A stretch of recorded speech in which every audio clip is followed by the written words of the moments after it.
갈라디아서 5장 1절에서 12절 말씀을 한 절씩 교독하겠습니다. 1절 말씀 제가 먼저 봅니다. 그리스도께서 우리를 자유롭게 하려고 자유를 주셨으니 그러므로 굳건하게 서서 다시는 종의 멍에를 매지 말라.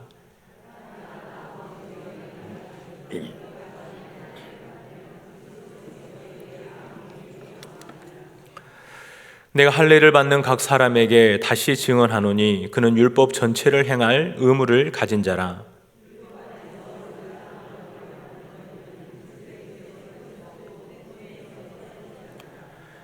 우리가 성령으로 믿음을 따라 의의 소망을 기다리노니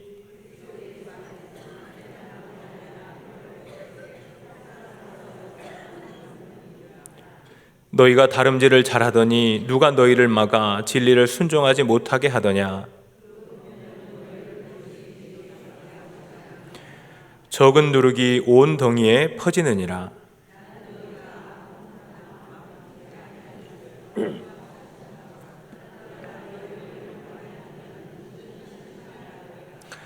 형제들아, 내가 지금까지 할례를 전한다면 어찌하여 지금까지 박해를 받으리요? 그리하였으면 십자가의 걸림돌이 제거되었으리니 너희를 어지럽게 하는 자들은 스스로 베어버리기를 원하노라. 아멘.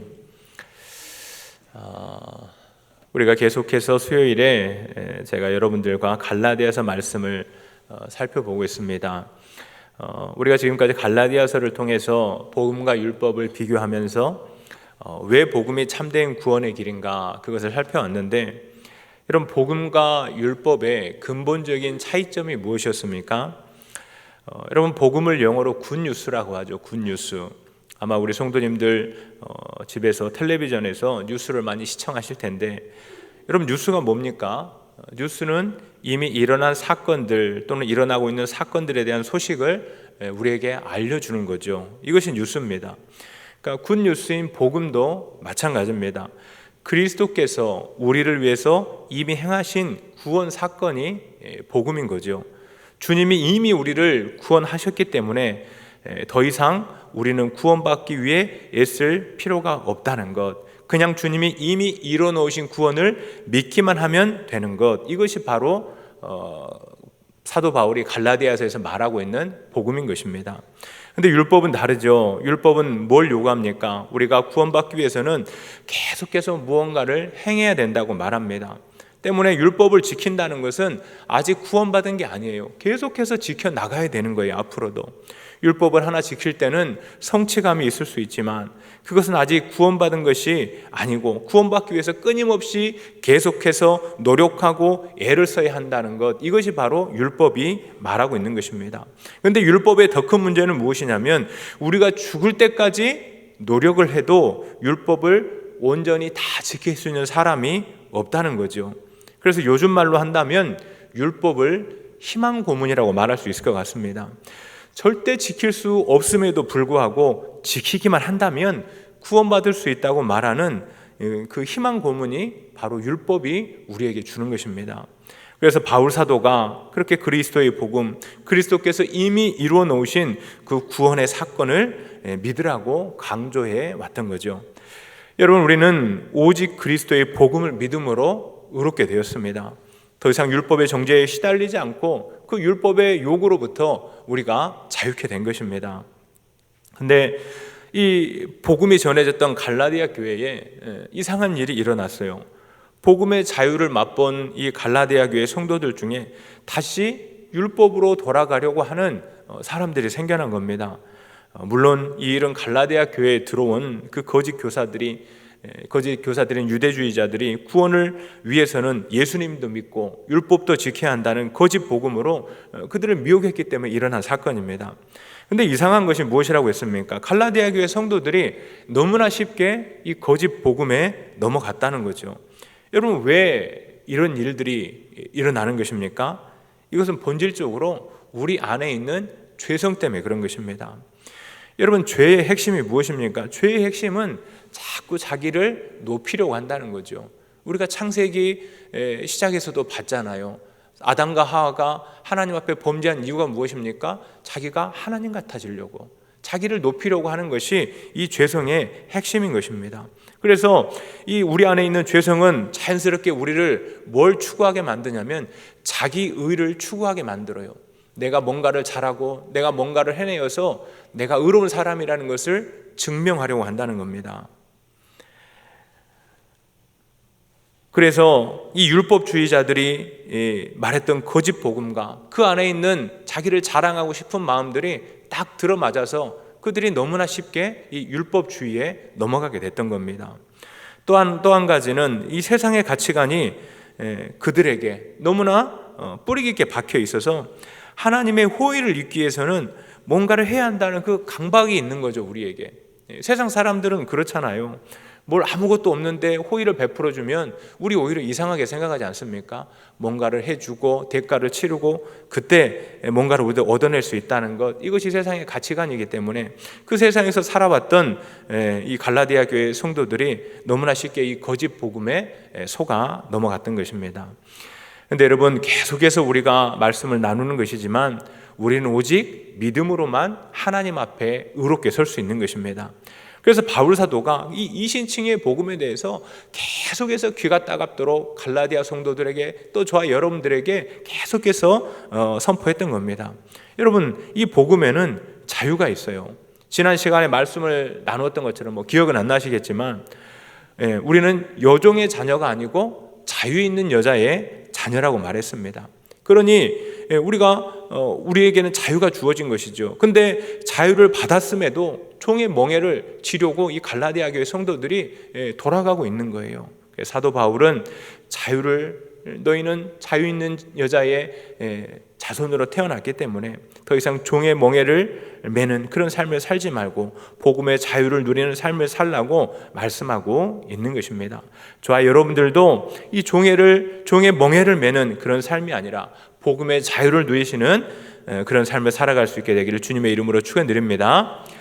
자, 바울 사도는 이제 오늘 본문에서 이미 그리스도께서 우리를 자유하게 하셨으니 더 이상 이 종의 멍에를 매지 말라고 말하고 있습니다. 복음의 자유를 누리며 살라는 것입니다. 1절 말씀 보시기 바랍니다. 그리스도께서 우리를 자유롭게 하시려고 자유를 주셨으니 그러므로 굳건하게 서서 다시는 종의 멍에를 매지 말라. 여러분, 바울 사도는 예수님께서 우리가 자유를 누리게 하시려고 자유를 주셨다고 말씀을 해요. 이게 유대인들의 관용적인 표현이라고도 말을 하더라고요. 진정한 자유를 우리에게 주셨다, 그런 의미를 합니다. 근데 이게 너무나 당연한 말씀 같지만 당연한 말씀이 아니에요. 왜냐하면 지금도 갈라디아 교회 성도들처럼 여전히 율법의 멍에를 지고 살아가는 분들이 있기 때문입니다. 여전히 선을 행하고 공을 세우고 자격을 갖춰야 하나님이 나를 칭찬해 주시고 나를 받아주실 것이라고 생각하는 분들이 의외로 많이 있다는 것입니다. 여전히 하나님의 은혜와 그리스도의 공로가 얼마나 완전한 것인지를 믿고 확신하지 못하고 자기 공로와 자격으로 구원을 이루려고 애쓰고 있다는 겁니다.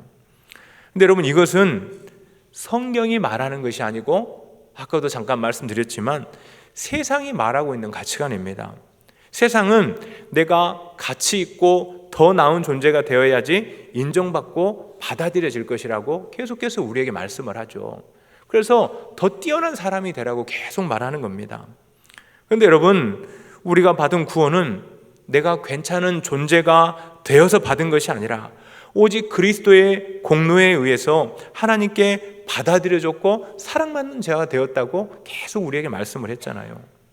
우리는 구원받기 위해서 더 나은 사람이 될 필요가 없다는 것입니다. 대신 바울은 우리가 이 그리스도의 복음 안에 굳게 서야 한다고 말씀합니다.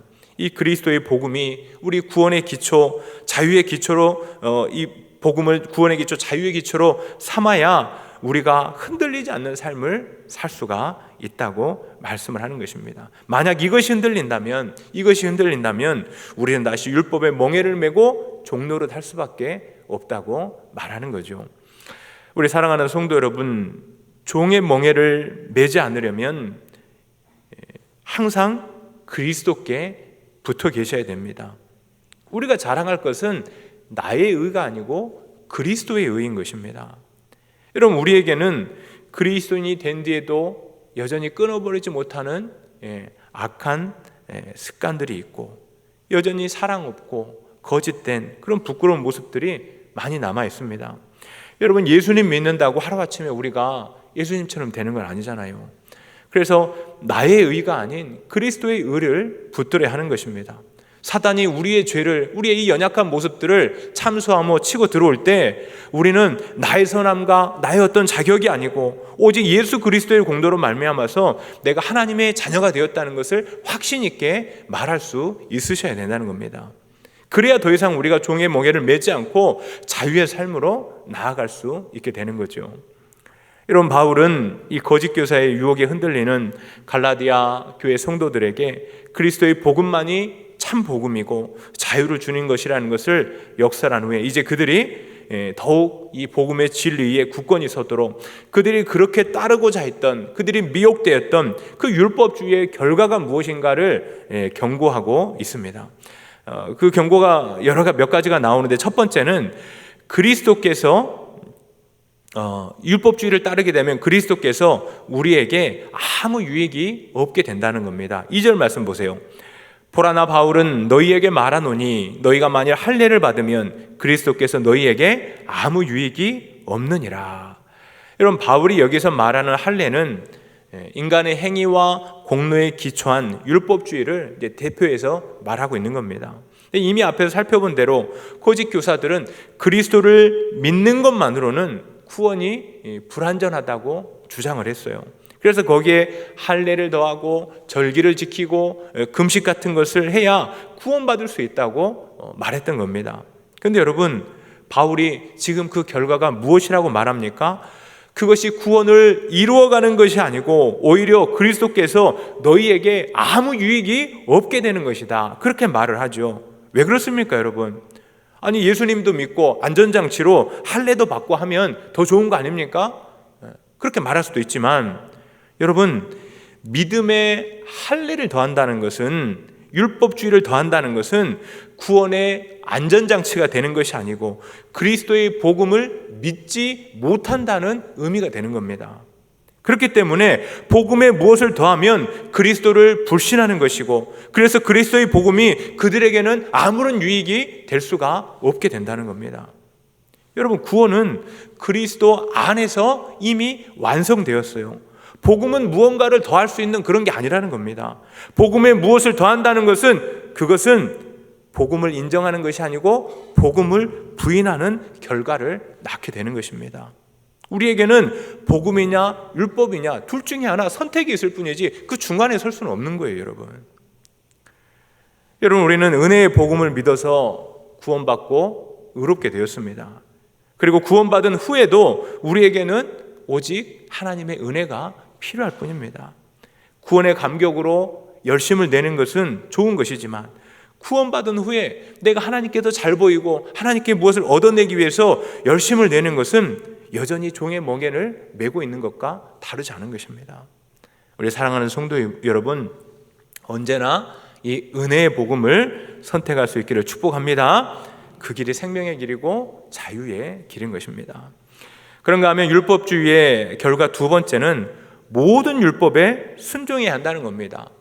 할례를 행하게 되면 할례만 행하면 되는 것이 아니고 모든 율법을 순종해야 된다는 거예요. 3절 말씀 보시기 바랍니다. 내가 할례를 받는 각 사람에게 다시 증언하노니 그는 율법 전체를 행할 의무를 가진 자라. 여러분, 거짓 교사들은 갈라디아 교회 성도들에게 할례와 절기와 금식과 같은 몇 가지 율법만 지키면 된다고 그렇게 말을 했던 것 같아요. 그런데 바울 사도가 말하고 있는 것처럼 한 가지 율법을 지킨다는 것은 모든 율법을 지켜야 한다는 의미가 되는 것입니다. 왜냐하면 할례를 더하는 것은 믿음의 길을 거부하는 것이기 때문에 율법의 몇 가지를 지켜서 구원받을 수 있는 게 아니고 모든 율법을 지키는 의무를 져야 되는 것입니다. 근데 누가 그 율법을 지킬 수가 있어요? 누가 모든 율법을 지킬 수가 있습니까? 그래서 바울 사도가 이미 갈라디아서 2장 16절에서 말했던 것처럼 율법의 행위로는 의롭다함을 얻을 육체가 없다고 말을 했던 겁니다. 또 율법주의의 결과 세 번째는 이 율법주의는 그리스도에게서 끊어지고 은혜에서 멀어지게 된다고 말합니다. 4절 말씀입니다. 율법 안에서 의롭다함을 얻으려 하는 너희는 그리스도에게서 끊어지고 은혜에서 떨어진 자로다.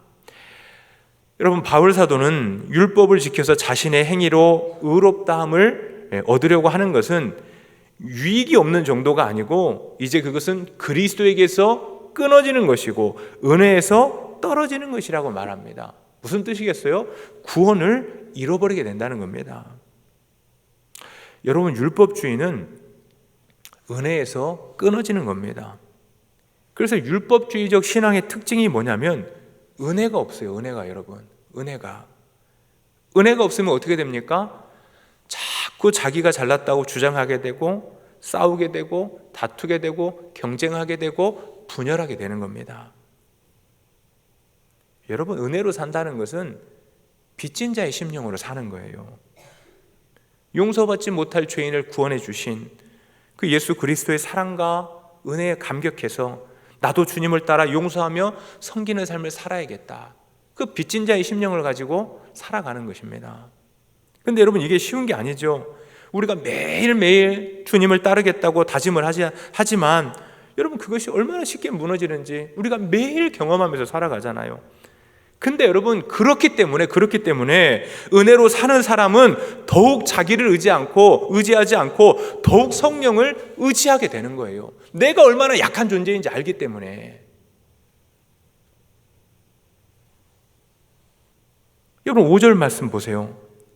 우리가 성령으로 믿음을 따라 의의 소망을 기다리노니. 여러분, 복음을 믿는 사람은 자신을 의지하지 않아요. 자신보다 훨씬 강하신 성령님을 의지하는 것입니다. 우리 안에서 새 일을 행하실 그 성령님을 기대하면서 살아가는 것입니다. 또한 복음을 믿는 사람들은 계속해서 어떻게 한다고요? 성령으로 믿음을 따라 살아간대요. 성령님을 의지하면서 믿음을 따라 살아간대요. 믿음을 따라 살아간다는 것은 자신의 행위가 아니라 그리스도의 은혜를 의지한다는 것이죠. 그래서 믿음으로 사는 사람은 자신의 부족한 모습 때문에 구원을 잃어버릴까 염려하지 않는 거예요, 여러분. 왜냐하면 처음부터 나의 행위로 구원받은 게 아니기 때문에, 나의 잘남으로 구원받은 게 아니기 때문에, 믿음으로 은혜로 구원받았으니까 처음부터. 여러분, 그래서 복음을 믿는 사람들은 오히려 의의 소망을 가질 수 있는 겁니다. 나의 연약함에도 불구하고. 우리에게 복음을 믿는 믿음을 주신, 그리고 의롭다 하신 성령께서 우리를 점점 주님을 닮아가게 하시고 마침내 우리를 온전히 의롭게 하실 것을 믿기 때문에 성도는 의에 대한 소망과 의에 대한 목마름을 가지고 살아가게 되는 겁니다.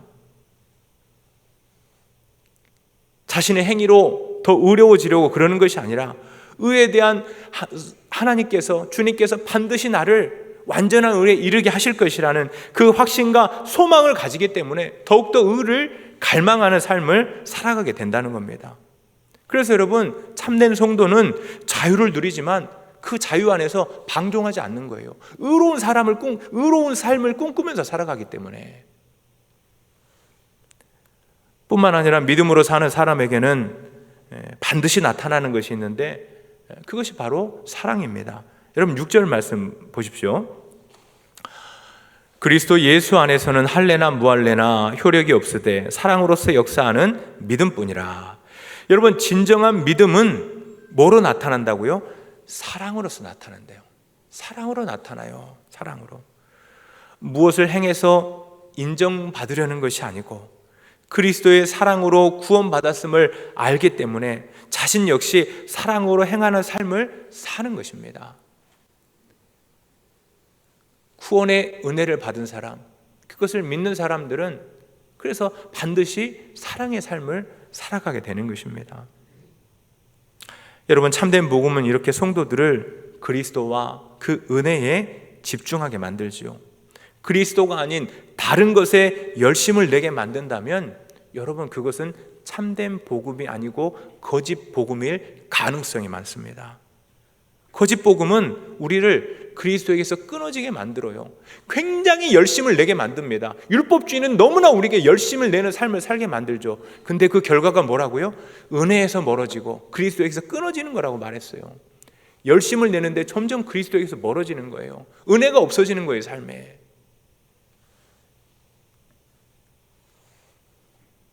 그래서 바울은 이 갈라디아 교회 성도들에게 거짓 복음을 전한 그 거짓 교사들을 이제 고발하면서 그들에게 경고의 메시지를 전합니다. 7절 말씀입니다.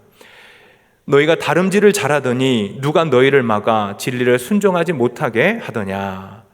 바울은 자신의 서신에서 신앙생활을 자주 이렇게 경주하는 것에 비교하죠. 경기장에서 경주하는 것에, 오늘 본문 7절에서도 이 신앙생활을 다름질에 이제 비유하고 있는데, 여러분 갈라디아 교회는 바울에게 그리스도의 복음을 받아서 잘 성장하며 믿음의 경주를 잘 해나가고 있었습니다. 그런데 거짓 교사들이 갈라디아 교회에 들어와서 그들을 진리에서 벗어나게 만들고 그 길을 방해하고 거짓 복음을 따르게 만들었던 겁니다. 여러분, 진리이신 그리스도로부터 멀어지는 것은 참된 복음이 아니라고 말씀드렸습니다. 여러분, 이것들을 우리가 잘 분별해야 됩니다. 그리스도가 아닌 사람을 바라보게 만들거나 자신에게 집중하게 만드는 것은 바른 복음이 아니에요. 여러분 8절 말씀을 보세요. 8절에서 이렇게 말씀합니다. 그 권면은 너희를 부르신 이에게서 난 것이 아니니라. 바울은 교회에서 전하는 것이라고 해서 다 하나님으로부터 온 것이 아니라고 말하고 있는 거예요. 잘 들으셔야 돼요, 여러분. 그래서 잘 분별하셔야 됩니다. 여러분, 그렇다면 어떻게 거짓 교사들의 권면이 하나님으로부터 나온 것이 아니라는 것을 우리가 알 수 있겠습니까? 여러분, 8절을 보면 바울이 하나님을 하나님이라고 부르지 않고 다르게 표현을 하죠. 8절에서 하나님이라고 말하지 않고 어떻게 표현하고 있습니까? 너희를 부르시니, 이렇게 표현합니다. 너희를 부르시니. 여러분, 하나님께서 우리를 부르셨다는 것은 무슨 뜻이냐면 우리의 구원이 우리의 자격이나 조건이 아니고 하나님의 은혜로 이루어졌다는 것을 말씀하는 겁니다. 이게 참된 복음에는 항상 은혜가 담겨 있어요. 우리에게 자격이나 조건을 요구하지 않아요. 근데 거짓 교사들은 다르게 말하잖아요. 그들은 갈라디아 성도들이 할례도 해야 되고 금식도 해야 되고 그런 자격을 갖추고 공을 쌓아야지 구원받을 수 있다고 말하잖아요. 그러니까 그 교훈들은 하나님으로부터 난 것이 아니라고 말하는 겁니다. 여러분, 우리가 계속 뭔가를 해야지 하나님이 기뻐하시고 복을 주신다고 생각하는 분들이 있죠. 네. 그렇지 않아요, 여러분. 하나님은. 여러분, 그것은 하나님이 주시는 은혜가 아니고 복음이 주는 자유가 아닙니다. 제가 오늘 새벽 시간에도 말씀을 드렸습니다만은 하나님은 우리가 하나님을 위해서 많은 일을 하는 것보다 우리가 하나님이 행하신 일을 알아서 그것을 찬양하고 예배할 때 영광을 받으시는 거예요. 하나님이 얼마나 큰 은혜를 베푸셨는가, 우리가 그것을 알고 찬양할 때 하나님이 진짜 그걸 기뻐하신다는 겁니다. 바울은 이러한 거짓 교사들의 거짓 교훈을 누룩에 비유합니다. 9절 말씀이에요. 적은 누룩이 온 덩이에 퍼지느니라.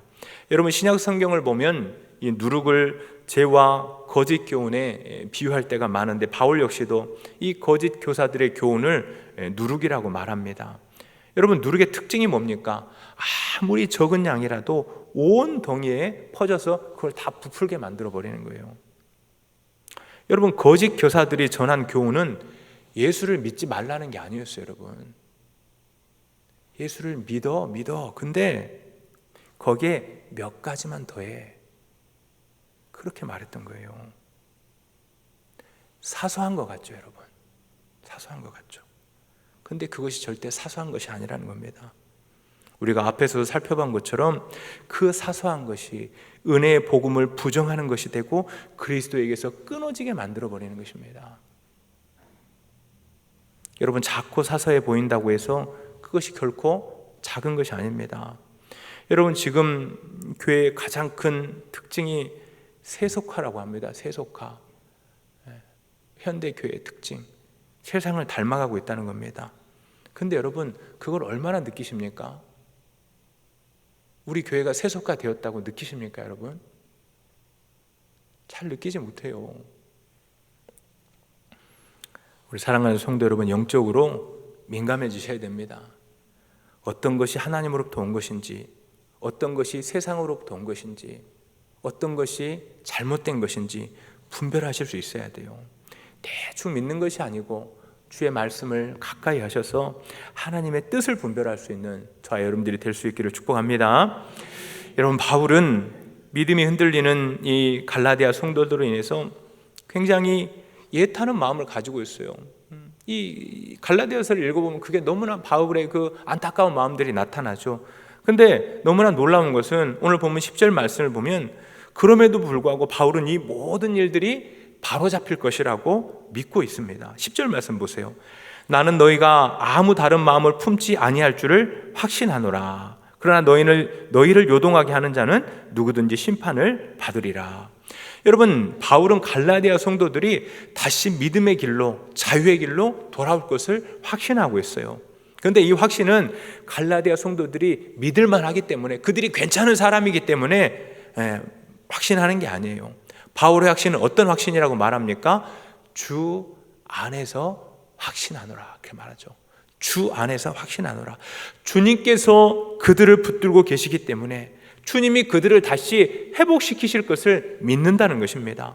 여러분, 사실 바울이 바로 그런 은혜를 경험한 사람이잖아요. 그는 원래 하나님의 교회를 너무나 핍박했던 핍박자 아니었습니까? 근데 주님의 은혜가 그에게 임하게 되니까 죄인 중에 괴수였던 사도 바울이 자식 복음의 증인이 되어서 하나님의 은혜의 복음을 전하는 사람이 된 거예요. 그 놀라운 하나님의 은혜를 자신이 경험했기 때문에 자신을 선대하신 하나님께서 이 갈라디아 성도들에게도 동일한 은혜를 베푸실 것을 믿기 때문에, 하나님을 믿기 때문에 그들의 회복을 확신하고 있는 것입니다. 여러분, 저는 저희 형님들이 두 분 계신데 아직 믿질 않으세요. 그래서 제가 형님들을 위해서, 형들 구원을 위해서 기도드릴 때 하는 말씀이 딱 이런 말씀이에요. 하나님, 저 같은 사람도 구원하셔서 목사가 되게 하셨는데 우리 형님들 구원해 주실 수 있지 않습니까? 저에게 베풀으셨던 은혜를 저희 형님들에게도 베풀어 주십시오. 그렇게 기도를 합니다. 여러분, 하나님이 나를 구원하셨다면 구원하지 못할 사람이 없어요. 하나님이 나를 구원하셨다면 구원하지 못할 사람이 없어요. 우리가 사람을 믿는 것은 그가 믿을 만해서가 아니고 신실하신 하나님을 믿기 때문입니다. 여러분, 실망을 주었던 분이라 할지라도 다시 한번 믿어주십시오. 그분이 믿음직스러워서가 아니고 우리가 주님을 믿기 때문에, 주님이 신실하시기 때문에 주님으로 인해서 다시 한번 믿어주시기 바랍니다. 여러분, 바울은 주님으로 인해 갈라디아 성도들이 다시 복음의 길로 돌아올 것을 확신했습니다. 그러나 동시에 그는 또 거짓 교사들에게는 심판이 임할 것을 확신하죠. 왜냐하면 역시 하나님 때문에 그런 거예요. 하나님이 살아계시기 때문에 그 영혼을 해치고 도둑질해가는 거짓 교사들이 반드시 하나님의 심판을 받을 것을 그는 확신하고 있는 겁니다. 여러분, 세상에서도 여러 재판들이 있죠. 근데 세상의 재판은 아무리 잘해도 실수할 때가 있고 공의롭지 못할 때가 있어요. 근데 여러분, 하나님의 재판은 정확합니다. 지금 당장은 불의한 자가 잘 사는 것 같아도 그럼에도 하나님의 심판은 절대 실수가 없습니다. 그리스도의 보혈을 의지하지 않는다면 그 누구도 이 하나님의 심판을 면할 수 없게 되고 심판을 반드시 받게 되는 것입니다. 그래서 우리 성도 여러분, 불의 앞에 낭망하지 마시고 견디시고 인내하실 수 있기를 주님의 이름으로 축원드립니다. 여러분, 바울 사도 역시도 얼마나 많은 이 고난을 당하고 음해를 당했습니까? 11절 말씀에서도 바울 사도는 이 거짓 교사들의 음해를 받았어요. 11절 말씀 보세요. 형제들아, 내가 지금까지 할례를 전한다면 어찌하여 지금까지 박해를 받으리요? 그리하였으면 십자가의 걸림돌이 제거되었으리니. 여러분 좀 이 앞의 내용과 안 맞는 내용 같아요. 왜 이 말씀이 저도 있는가 처음에 이렇게 생각을 했는데, 여러분 이 11절 말씀은 거짓 교사들이 바울도 할례를 전했다, 그렇게 음해한 것에 대해서 바울이 말하고 있는 것입니다. 여러분 이것은 아마도 바울이 선교 여행 중에 디모데에게 할례를 준 것을 가지고 말하고 있는 것 같아요. 사도행전 16장을 보면 사도 바울이 이 디모데에게 할례를 줍니다. 근데 이 디모데에게 준 할례는 그의 구원을 위해서 준 게 아니었어요. 여러분 사실은 디모데는 반유대인이고 반이방인이잖아요. 근데 이 사람이, 이 디모데가 유대인들에게 다가가서 복음을 전하기 위해서는 할례를 받는 것이 훨씬 도움이 되기 때문에, 그래서 그에게 할례를 준 것이지 디모데에게 구원받는 할례의 의미로서 할례를 준 것이 아니었던 것입니다. 근데 이 거짓 교사들은 그것을 가지고 사도 바울이 봐라, 바울도 할례를 주지 않았냐, 할례를 받아야 구원을 받는다, 그런 말을 막 했던 것입니다. 근데 여러분 바울은 구원받는 할례를 전한 적이 없어요. 그 증거로 사도 바울이 말하는 것이 무엇입니까? 내가 너희처럼 구원받는 할례를 전했다면 너희가 왜 나를 지금까지 핍박하겠느냐, 그 말 하는 거예요. 내가 왜 핍박을 받느냐는 거예요. 나는 오직 십자가의 복음을 전하기 때문에 너희들이 나를 핍박하는 것 아니냐, 그 말을 하고 있는 겁니다. 여러분 그래서 바울이 그 거짓 교사들의 음해에 대해서 반박을 하면서 마지막 12절에서 사도 바울은 거짓 교사들에게 그렇게 말합니다. 할례가 그렇게 좋다면 너희들 차라리 거세해버려라. 12절 말씀 보세요. 너희를 어지럽게 하는 자들은, 이 거짓 교사들이죠, 스스로 배워버리기를 원하노라. 여기 스스로 배워버린다는 게 거세한다는 뜻입니다, 여러분. 근데 당시 이방 종교 중에 신들에 대한 헌신으로 이 거세를 하는 종교가 있었대요. 아마도 바울은 이 거짓 교사들이 전하는 할례가 이방 종교의 우상 숭배와 같은 것이기 때문에 너희 그렇게 그게 좋다면 차라리 거세해라, 막 비꼬아서 말하고 있는 거죠. 여러분 이제 말씀을 정리하겠습니다. 우리 사랑하는 성도 여러분, 복음은 우리에게 자유를 주는 것이고 율법은 종의 멍에를 매는 것입니다. 복음은 하나님의 은혜를, 율법은 인간의 행위를 의미하는 것입니다. 그래서 복음과 율법은 절대 하나가 될 수가 없어요, 여러분. 복음이냐 율법이냐 둘 중에 하나를 선택하셔야지 복음도 붙들고 율법도 붙들고 그런 건 없다는 겁니다. 여러분 복음의 율법을 섞는 것은 복음을 부인하는 것이고 다시 종의 멍에를 매는 것입니다. 그리스도께서 우리에게 자유를 주시려고 어떠한 대가를 치르셨는지 우리가 알지 않습니까? 근데 어떻게 우리가 율법으로 다시 돌아가서 종의 멍에를 매겠어요, 여러분? 사랑하는 성도 여러분, 은혜는 우리에게 어떠한 자격이나 조건도 요구하지 않습니다. 어느 누구도 자신의 공로로는 하나님 앞에 나아갈 수 없어요. 은혜의 복음은 그 자체로 완전한 것입니다. 복음에 무엇을 더하면 여러분 그건 복음이 아니에요. 오직 복음만을 붙드시길 바랍니다. 우리 사랑하는 성도 여러분, 복음을 붙드시고 그리스도 안에서 자유를 누리시길 바랍니다. 확실한 복음 안에 거하시고 적은 누룩을 조심하시기 바랍니다. 누룩은 적은 것이라도 온 동이를 부풀게 해요. 잘 살피셔야 됩니다.